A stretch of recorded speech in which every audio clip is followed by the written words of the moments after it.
Every video and episode of the It's Cavalier podcast is made possible by my supporters over on Patreon. If you enjoy the show here today, consider signing up. You'll get early access, exclusive videos, podcasts, member shoutouts, and more. And as always, thank you for watching. I like Cleveland. I keep joking with the guys. I didn't even know Cleveland had water, so it's been nice getting out the house. The weather's been good. I know that's not going to last too much longer, but food's been good. People are great, man, and I have no complaints. I feel great. I'll be fine. Full go. Looking to come in and get started right away. Do you have any limitations at all with anything? Nah, I've been doing everything, with the team. Haven't had any setbacks, so looking to, get training camp going and preseason and then right into game one. I wouldn't say missing piece. I just think that, I'm here to help win the championship, do my part, and just be a good teammate. Kenny stresses the importance of bonds and creating bonds with players. How has that relationship developed since you've been here? Well, it helps that I already knew a couple of the guys already. We got a couple 2017 draft class guys on the team, so that helps. But like I said, everybody here has been cool, man. Welcomed me with open arms. Haven't had any, problem situations, nothing like that. So I think that as long as we play for one another, we'll be fine. What was your reaction when you weren't traded? My reaction, I was just really excited. No hard feelings with Chicago. A lot of love for them as well. But happy to be in Cleveland now, happy to be on this team and do what I can to compete for a championship. My game's pretty simple. Play defense, hit open shots, and don't turn the ball over. So those would be my three main points, I guess, and just go from there. That was new addition to the roster, Lonzo Ball, during Cavs Media Day session. Man, you go through enough of these media day experiences and you hear from what certain players are saying and you kind of just internalize it as just either, media day type of stuff or coach speak, those types of things. But every now and then there'll be a couple of media sessions that occur that genuinely leave you smiling, leave you breathless, and just leave you excited for the return of Cavs basketball. And honestly, coming off the type of exit in the playoffs that the Cavaliers had during the 2024-25 postseason, I was just ready. I have been itching to see some Cavaliers basketball at some capacity, and watching some of these new faces today express their beliefs, express their opinions, talk about, the being here, talk about what they've been working on, talk about how happy and excited they are to be a member of this organization and what they need to work on to get to that next step, to get to title contention, to be where they want to be. It was refreshing, I got to say. And just listening to Lonzo, you can clearly tell this is a man, he knows who he is. He knows where and what he needs to accomplish on the court to be viewed in a certain light. And he takes things very, very seriously, right? Obviously, there's some comedy in there. If you heard his quote in regards to water and not knowing that Cleveland had water and whatnot. But I tell you, if you aren't excited that Lonzo Ball is in Cleveland, I don't even know why you pay attention to this team, because this dude on paper, he just fits like a glove. He certainly does. On both ends of the floor. And I know a lot of people, the loss of Ty Jerome is still in a lot of people's minds, and it hurts to see him suiting up for the Memphis Grizzlies now.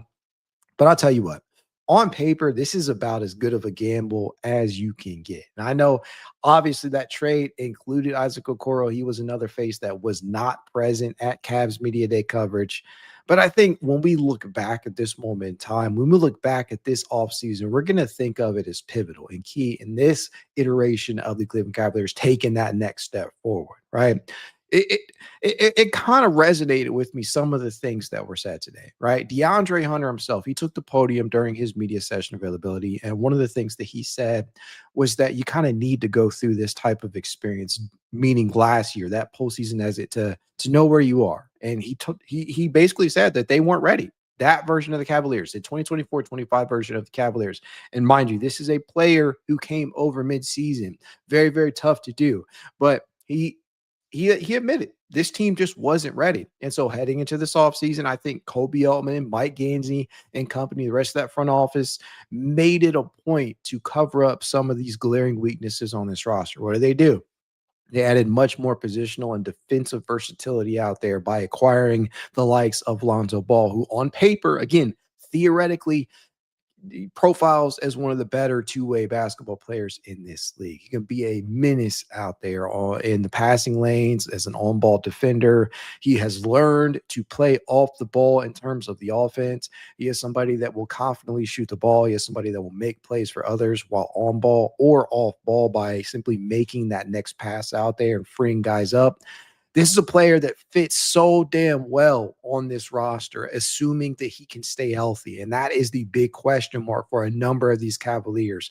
And one of the things that really kind of tripped me up today, or at the very least kind of put a little smile on my face, was Darius Garland's remarks in regards to his timetable. When would he return? And I think it was Chris Fedor. I'm pretty sure it was Fedor that asked this question, by the way. I'll let you guys listen to it. But this was DG's response to his possible return. I don't have a date yet that I'm going to tell y'all, but I have a date in my mind. Do you think you'll miss time during the regular season at the start of it? I don't know yet. We'll see. What can't you do right now in terms of your recovery? I'm on the court. I'm doing everything right now. You can take contact? I'm doing everything on the court right now. How long ago did you start on the court? Probably last couple weeks or month? It's been the last month. Yeah, that was definitely Fedor now that I listened to it for like the third or fourth time in a row.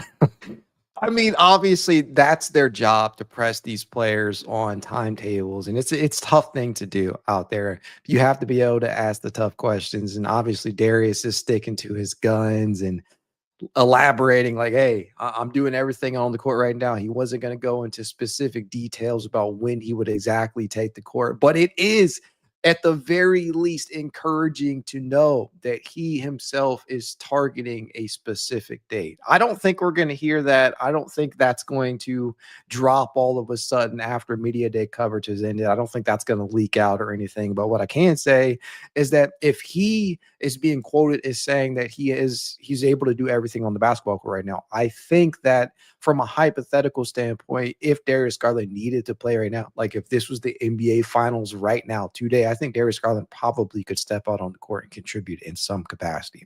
But the reality is this: the Cavaliers have much more depth than they did at this point last season, right? Obviously, Ty Jerome's no longer on the roster, but in his place, you have a Lonzo Ball who appears to be fully healthy and ready and hungry to contribute. You have a Craig Porter Jr. who's ready and hungry to fully establish himself as a capable rotation guard, right?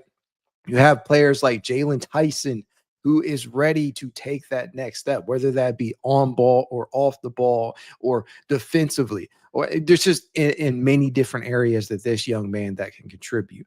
But what I'm saying is, in reference to this, Darius Garland doesn't need to be rushed back, regardless of whether or not we feel like we want to see him out there or not. It sucks that we're going to begin this season without DG in the starting lineup, presumably. But what I can say is that I feel really good about the fact that this team is in a much, much better place, especially in that guard room. And to a larger extent, honestly, they're much better off in the front court than they are in the back court in terms of depth, but they still have enough depth to withstand the injuries to a Darius Garland, to a Max Strus. And I just don't want this team to rush him back. That's all I'm trying to say. You're in such a good place right now. You have this depth. You have this young talent that you want to evaluate. Don't rush Darius Garland back, because the end goal here is a ring, a championship. Take your time. I don't give a fuck how long it takes for him to get to 100%. As long as he enters those 20, 25, 26 playoffs healthy, all bets are off. Yeah, you want him to get back in and establish himself into a rhythm, and you want the same for Max Strus. But at the end of the day, I don't think we really care as long as these guys are healthy entering the playoffs, because that's been the biggest thorn in their side, has been health. On paper, they have the talent to accomplish these things that they want to do, but the real thorn in their side, the thing that has been holding them up the most, has been their own bodies. It's been health. And with Lonzo, with Max, with Darius, with Larry, with Sam, Jared, everybody who has sustained an injury at some time or another during these last couple of seasons, a lot of people have thrown that injury-prone label around. A lot of people have questioned their toughness. A lot of people have questioned whether or not they have what it takes to achieve the highest achievement at the NBA level, winning that championship ring. And I think if they can just prove people wrong in that regard, they're going to take a big step forward this season. And I cannot be more excited for the direction that this team is heading in. One of the players that makes me most excited heading into this year is a player by the name of Evan Mobley. You guys know him. Here is some of his responses in regards to the upcoming season. People, your teammates, Kenny, have talked about you transforming yourself into an MVP candidate. Donovan just talked about how it's not just him like saying that, it's you wanting it for yourself as well. So what did you sort of do to get yourself in the right mindset, but also physically to feel like you can raise your game and be that type of player this year? Just every year, just stacking days, stacking years. I feel like every year I've been making leaps and leaps, and past few years been bigger leaps and bigger leaps, and this year I'm planning to do the same thing and do another big leap. So in the off season, I just go hard and I try to prepare myself to make that big leap, and I know what I'm capable of and know how good I feel like I could be, and I'm gonna strive for that every day. What is your biggest goal for this season? Biggest goal is championship. That's the ultimate goal, and I think this year we're ready for that. There you go, right there. This dude who sounds so soft-spoken out there, who apparently has taken a leap from a leadership standpoint, from a vocality, out there leading workouts and encouraging players to join him in doing so and improving themselves. That's one thing. But I think what we're all most excited for is to see those increased reps on ball. We're excited to see Evan Mobley handle the rock, whether he's bringing the ball up the floor, whether he's getting the ball from the elbows, whether he's functioning as an offensive hub out there at times. These are the types of things that we are truly hoping to see out of Evan Mobley this year. And with no Darius Garland in the starting lineup, with no Max Strus in the starting lineup, with Ty Jerome no longer on the roster, I think these are things that can definitely happen for him. I think that Evan himself has to take it upon himself, obviously, to require or dictate those additional touches. But I think that he has shown that when he does get them, he can be rather impactful with them. And I think just hearing him say that the overarching goal here is championship, right? That's the type of shit you want to hear.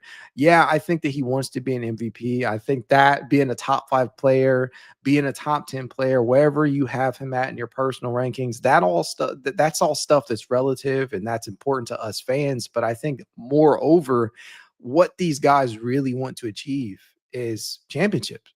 They want to win rings, and I cannot blame anybody for going up to the podium and suggesting just that, even when they're prompted with some of these questions that try and get them to elaborate on some of their personal goals. And you'll hear that from time to time. It's fine. It's perfectly okay to have those personal goals, as all players should have them. All people should have them. But I think that everybody's going to come together and give that same type of response is, it's championship. That's where we want to get to. We want to get to the NBA Finals. We want to be able to hoist that Larry O'Brien trophy. And I know that's a huge reason why one of the latter additions to the roster so late in the offseason managed to join the squad. And this is Thomas Bryant. So why Cleveland? To be honest, I chose Cleveland because they had a certain type of need for me and a want, and just talking to the guys, talking to the coaches, and trying to fill in that role that they might want and need is something that appealed to me. So that's why I chose Cleveland. That has to make you feel good, right? You guys already know that when the news dropped that Thomas Bryant joined the Cleveland Cavaliers on that deal, I was ecstatic. My emotions were through the roof because this is a guy who I thought was previously unattainable, because I thought he had signed overseas, or at least was close to a deal overseas. And there had been little rumblings here and there about other teams. I think New York was interested in him. There were other teams out there that had shown interest in Thomas Bryant. And I think that for whatever reason, it didn't work out for them, because Thomas Bryant was ultimately meant to suit up for the Cleveland Cavaliers. And if you listen to his full media session availability, and I have that posted on my on Twitter, on my page, go check that out. I'll probably post it elsewhere as well. But The one thing that is clear to me is that this is a guy who knows what he can add in the pursuit of a championship. And mind you, Thomas Bryant actually has a ring. It came with the Denver Nuggets back in 2023. He didn't really see the floor in that finals run, but he was around players. He has 23 games, if I'm not mistaken, of postseason experience under his belt. He is somebody that I feel that can legitimately add on the court. This is not a Tristan Thompson level signing where you're doing it for nostalgia. This is not bringing back Anderson Varejao or something like that, or trying to re-sign Kevin Love. This is a player who can very reasonably and respectably contribute minutes in a playoff scenario. We saw him do it against Cleveland. We saw him do it against New York, where he dropped, I think it was 13 points in like a 10-minute or 15-minute stretch. I can't remember what the exact stat line was, but I know that he gave points in a punch for New York during that series when Miles Turner was experiencing foul trouble. He contributed at some capacity in the NBA Finals from just this past season with Indiana, who was just a game away from securing their next championship. So this is a player who I honestly feel can add so damn much, not only in terms of that floor spacing out there, and that is obviously one of the bigger selling points that he brings to the table, being able to space a five out of that five position, taking the team kind of five out and giving you even more versatility, and being able to give guys like Jared Allen and Evan Mobley and Larry Nance Jr., et cetera, a rest. But I think one of the underrated things that he brings to the table that a lot of people had still been harping on is the physicality, right? And I think that was one of the things that he referenced himself. He knows that he can add physicality to this Cavaliers roster. And I think that even if you didn't watch this team for large stretches last season, if you're a casual fan and you just happen to pick up the team during the playoffs, you could tell that one of the things that was missing at times, at least during the Indiana series, was physicality, was toughness. And I think toughness is always such a hard thing to quantify, such a hard thing to elaborate on how you acquire it in a player that can actually contribute come postseason. But I think Thomas Bryant is definitely one of those guys where it's visible. He's not taking no shit out there. He's going to let guys have it. He's going to hold guys accountable. There's a couple of clips out there that are circulating regarding Miles Turner and Thomas Bryant, and it screams iron sharpens iron. And I think this is the place where I'm at with Thomas Bryant as a whole. Even if Thomas doesn't end up playing more than, I don't know, 10 minutes per game during the regular season, just knowing that you have a player that can reliably contribute towards the back end of your bench, that's big time. That type of depth is not something that this Cleveland Cavaliers roster has had in a long time. And it just brings me joy, because you look at the front court in particular. You have Evan Mobley, Jared Allen, Larry Nance Jr., Thomas Bryant, Dean Wade. DeAndre Hunter will play some minutes at the 3 and 4 at times.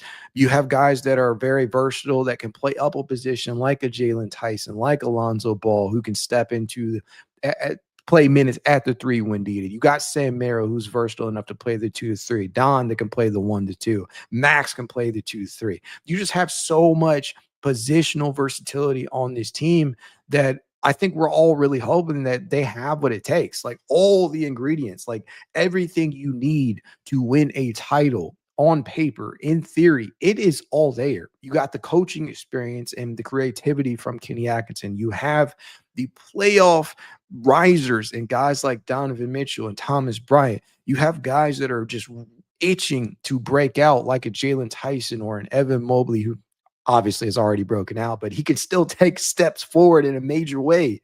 You have young up-and-comers who are waiting their turn. You just have so much in terms of versatility on this team, in terms of depth on this team, that I just don't think there's no question about it. They have on paper what it takes. It's about getting the job done on the court. That is where this team is at. I think we can all recognize that. Now, I think we can all recognize as well that just as much potential as they have to succeed. The potential for failure is there. So that's what makes this so exciting, honestly.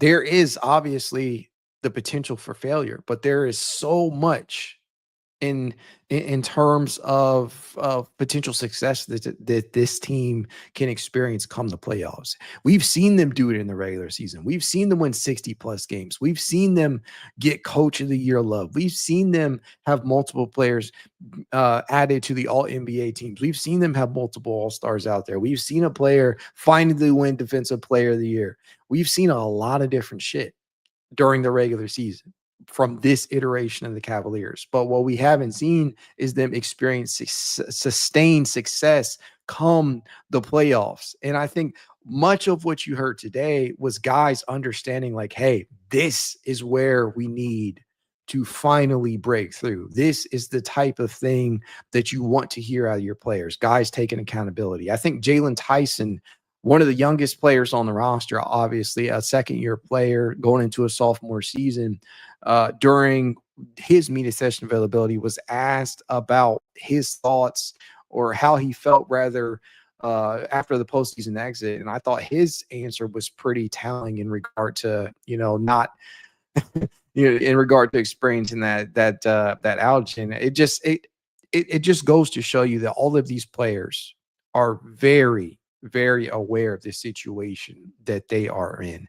The Jalen Tyson's response, by the way, was obviously it left a bad taste in our mouths, but I think we're ready to take that next step. And I think that is a sentiment that a lot of players would express if asked. And I think that's exactly what you want to hear out of guys. That it just puts such a good feeling in your mind. It makes you feel so good when you know that the players understand that regular season success, nobody cares about that at the end of the day. You can win 82 games in a season, and if you don't do it in the playoffs, who's going to care at the end of the day? And I think that accountability is something that is refreshing to hear around town. As much as we hear Kobe Altman talk about, we want to have multiple bites at that apple, and it's not finals or bust this year or anything like that. I think it is refreshing to hear your players clearly state that they want to experience that next step. And I think that is where this is all heading. Hopefully, just getting these acquisitions, it's just been such a blessing in disguise, because heading into this offseason, like, I don't think anybody thought that they were going to be able to address and plug so many of these holes that were ailing them throughout the playoffs. Being able to get the versatility that Larry Nance Jr. brings to the table, being able to acquire Lonzo Ball simply for Isaac Okoro and shedding $1 million in the process, being able to acquire true center depth for basically nothing, and a guy in Thomas Bryant who you have seen drill shots from deep against Cleveland in meaningful settings.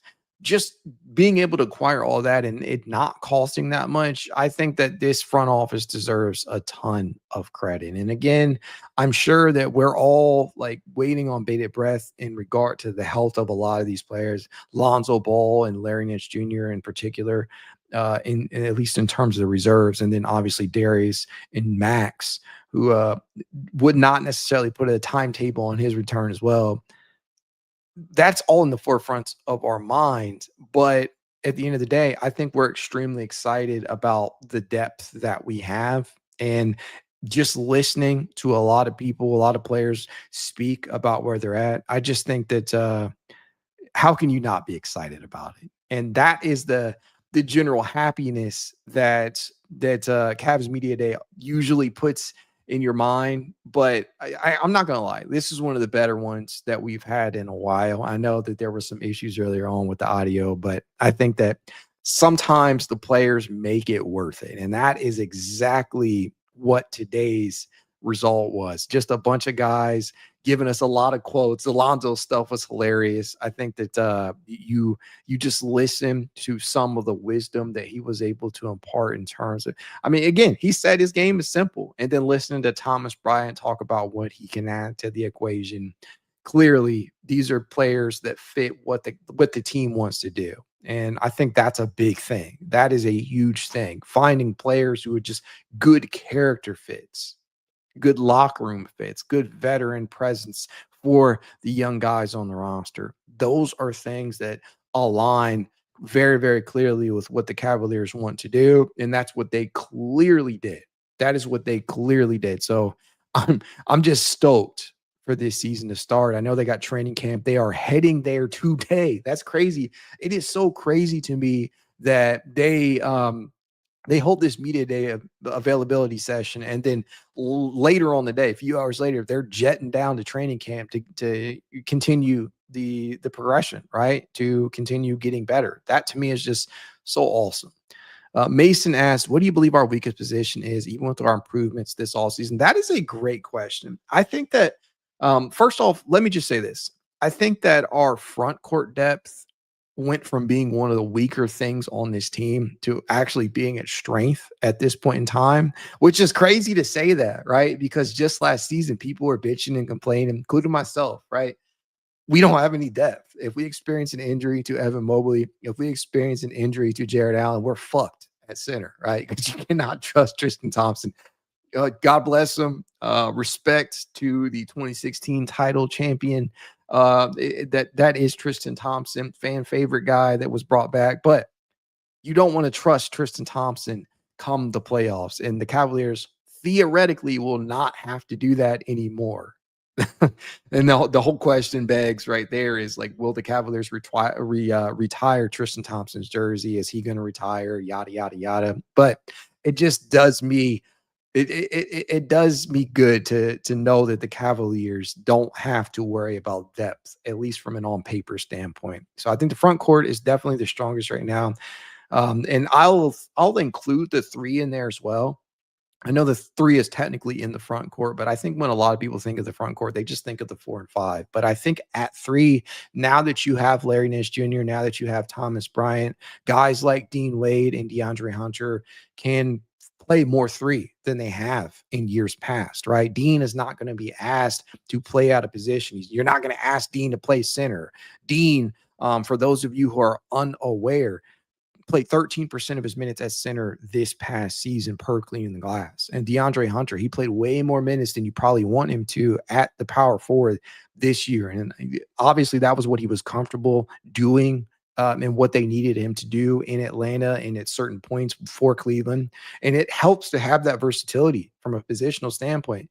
But I think purely speaking from the positional standpoint, the 3, you have Dean who can play the 3. You have DeAndre, who hopefully will start as a 3. You have players like Max and Sam and Tyson and to a latter extent, Lonzo Ball, who can all contribute minutes at the 3. And then in the guard spot, that honestly right now, I think it's very hard for me to say. Like we're talking everybody's healthy.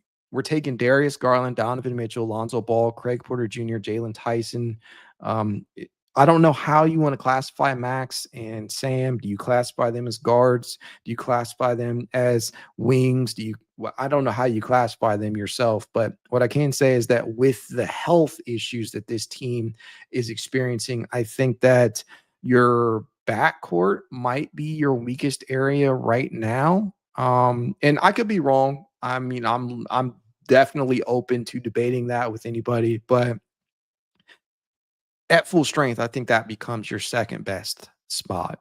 As it stands right now, I think it's your weak link, but the 3 at full strength is probably the weakest position group. And that is saying something. Like this is a stacked roster.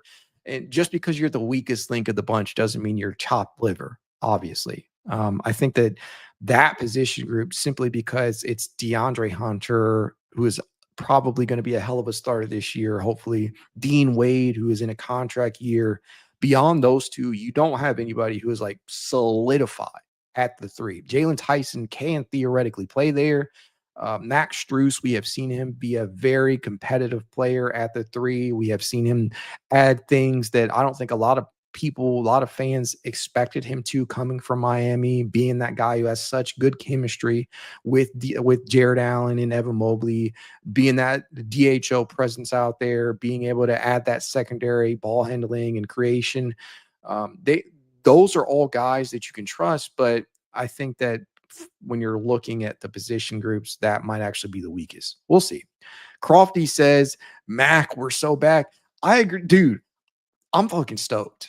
I cannot wait for this season to start. I cannot wait to don my wine and gold gear. I've already ordered a couple of different things. I can't wait until the Navy OG jerseys drop. I can't wait, man. They can take all my money. Jada Champ, 365 Music, Sports, and Sorts says Thomas Bryant is a good underrated pickup. If he fits system well, I think we could see his game improve. I definitely think so too. And I think Chris Fedor on his latest pod with I think it was Ethan Sands actually expressed the fact that the Cavaliers believe that there is potential improvement for Bryant on the horizon, right? Guys like Thomas Bryant, even though he's not the youngest guy of the bunch at this point in time, he's 28 years old at this point in time. But I still think that Thomas Bryant, you can definitely still improve.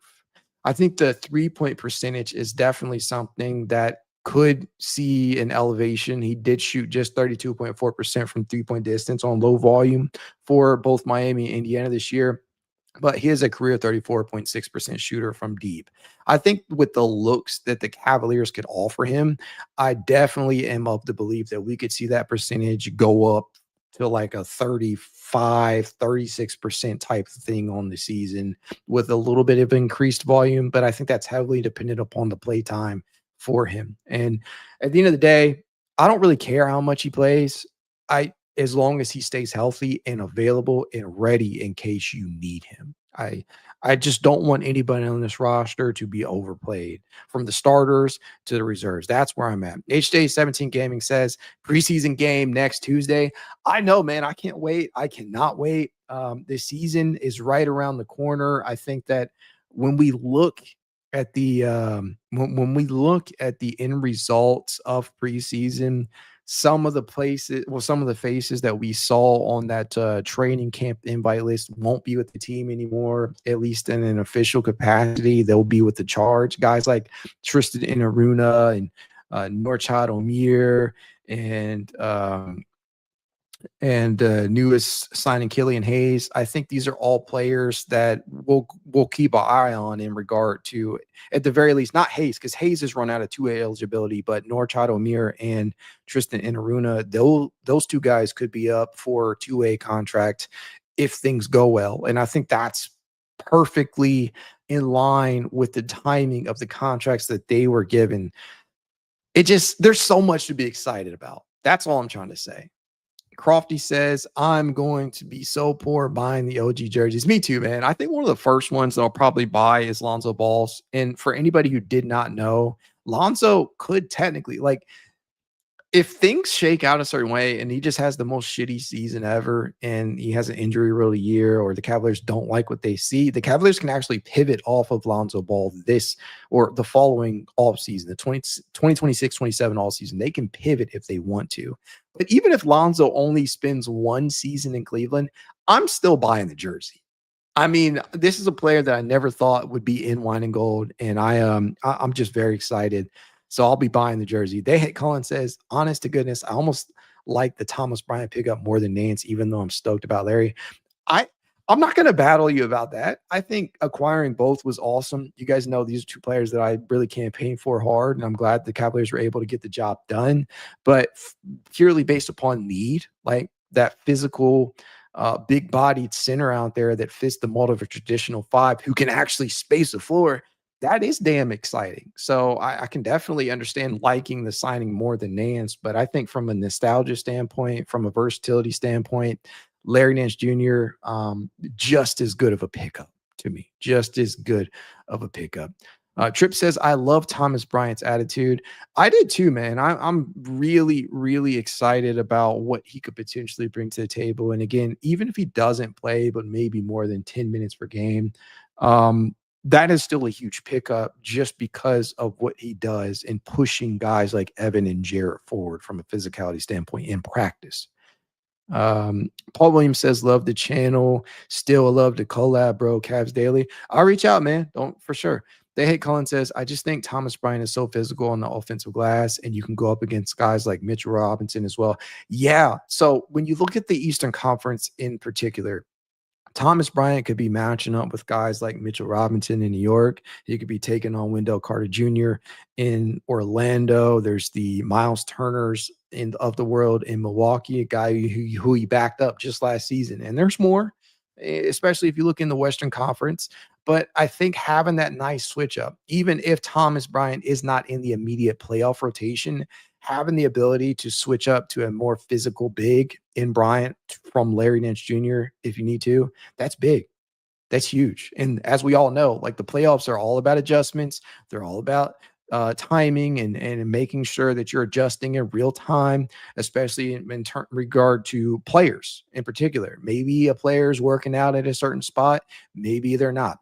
Maybe a player is able to add in a specific series. Maybe they're having a bad series. Thomas Bryant is one of those guys that you could potentially plug and play if one of the guys in the front court is struggling and know that he can offer you playable depth.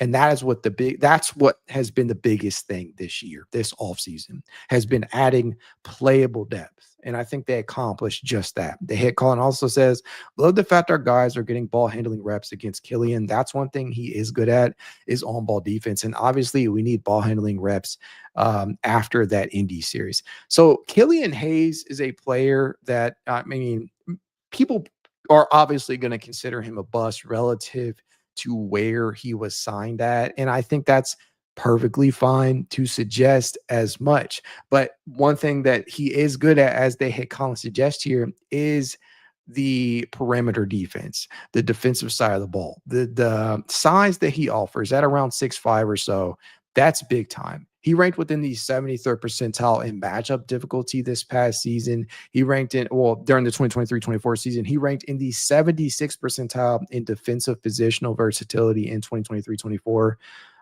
Those are things that I think the Cavaliers probably saw from an analytical standpoint and on film too. This is the type of stuff that you can clearly see on film. This is the type of stuff that can pay off. Guys being pushed in practice, people being able to go through that physicality out there is only going to make them better come the time that the actual games start, right? The regular season and the playoffs, going through those pains in practice, getting that physicality, having to go through that in the guard room, in the guard rotation. That's big. They had Colin also says people forgot Killian was a reach at draft night anyway and was drafted to a horribly ran at the time Pistons team.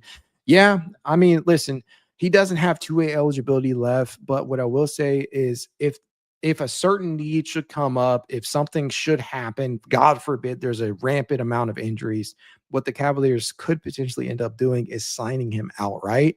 I honestly, this sounds terrible, but I hope that doesn't happen. That's not what I want to happen. That's worst case scenario. But if it does, it's good to know that they do have somebody down there at the charge level that is playable to a degree, as long as you surround him with enough shooting, because he is a decent playmaker as well.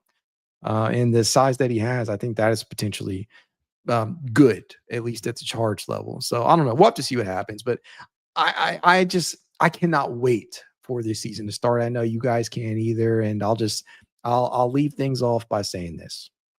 If you aren't excited about this upcoming season, I don't know what to tell you. The prospect of this team experiencing another step in progression, being able to reach where they have not been able to reach without LeBron on the roster, that should hold a lot of intrigue, regardless of the way that last year ended. And I think that as we close the chapter on 2024-25 and we flip to this new page, I just think that people can't take things for granted. And that's where I'm at with this team. I hope you guys are very excited for the upcoming 2025-26 season, as I am. If you'd like to reach out, you know how you can. It's Cavalier_pod on Twitter, TikTok, Instagram, YouTube, and more. If you want to be added to the Cavalier Discord chat, you know what to do. Send a screenshot of said review or rating to iscavalier53@gmail.com, and I will send you said invite. If you want to support the pod in any small but helpful way, consider becoming a member over on Patreon or YouTube. You can do so for as little as $1. And even if you don't, I'll be here making the content either way because I love this team and I know you guys do too. Go Cavs.